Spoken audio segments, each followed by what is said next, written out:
821, Big 550 KTRS. Dr. Bradley Freeman is professor of surgery at Washington University and joins us every Wednesday. Good morning, Dr. Bradley Freeman. Hey, good morning, McGraw.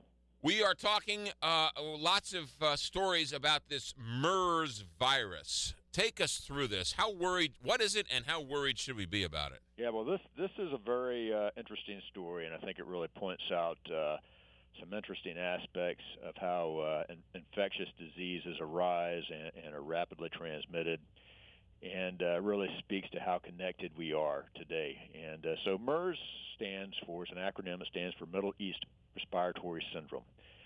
And all the cases have arisen in the Arab Peninsula, specifically Saudi Arabia. And the first case was reported in 2012. And it's caused by a specific virus, which is a type of germ. It's called coronavirus. As like I said, it was originally described in 2012. It's been described in roughly 530-odd people. And it manifests itself as fever and cough and shortness of breath. And the worrisome thing about it is, number one, it has a relatively high mortality rate. Roughly one-third of people that have been diagnosed with it have died. So if you think about infectious diseases, that's pretty striking.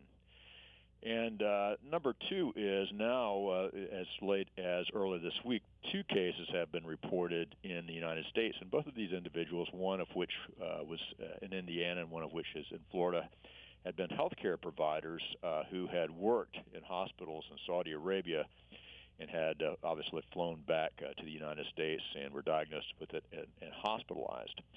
So the question comes up, how is this illness transmitted? And it appears to be transmitted by close contact. And typically, if you look at the cases in Saudi Arabia, people that are exposed to it over a long period of time due to close contact with the individual are the ones that are most likely to be affected, and that is, say, family members or something like that. So it appears that, say, casual exposure, if you will, is not particularly worrisome. Nonetheless, the Center for Disease Control has looked at a lot of people who were on these flights and who had interacted with the 2 patients I mentioned earlier very closely to make sure they're not coming down with the illness.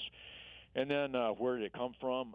It's a little unclear, and like a lot of illnesses, it's probably originally it was derived from animals, and they have found evidence that camels in the Arabic Peninsula have been infected with this. So it was very likely it arose from a virus in a camel and then was somehow had evolved or mutated so that it can survive in humans, and that's probably how it made the jump.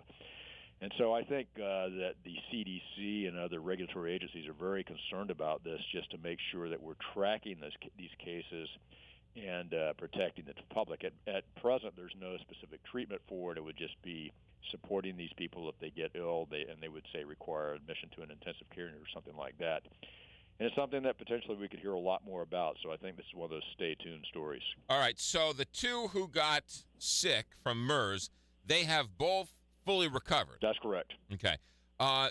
And since there's no treatment, you just sort of stay in a hospital bed, drink plenty of fluids, and hopefully your body can fight off with its own antibodies. And potentially people could get very sick. So not only, so you could imagine, say, people developing significant difficulty breathing, having to be placed on breathing machines, and with a lot of these types of very serious infections, there can be organ failure requiring dialysis and that sort of thing. So we haven't experienced that in the United States with these 2 cases, but clearly a large fraction of people in Saudi Arabia who've been infected with this get very ill, so much so that a third dies. So, yeah, so I think at present the concern is twofold. Number one, understanding how it's going to be transmitted to, say, people who have traveled in that area, and number 2, I think timely diagnosis, protecting people from getting in contact with the infected individual and making sure we support these people and treat them in a timely fashion. We should also say that the hospitals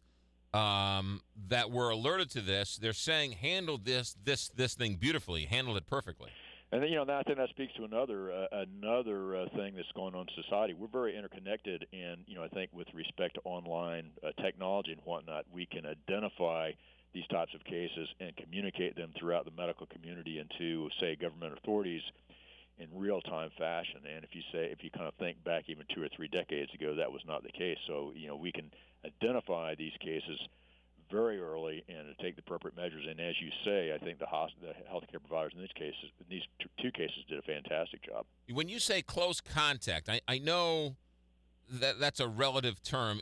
Is sitting next to somebody on a plane for 4 hours, is that close contact? Is kissing somebody considered close contact? Is handshaking considered close contact? What do you mean by that? Well, that was a concern, and particularly the individual in Indiana that it was a plane flight and a bus ride, and there was a lot of epidemiology invested in it and tracking virtually everybody that individual came in contact with to make sure that in fact they did not contract the illness, and so it would appear that when we say close contact, say in these particular individuals' cases, it was probably that they were a healthcare provider treating an individual with MERS, so they might have been exposed to coughing or maybe the virus on skin contact or something like that.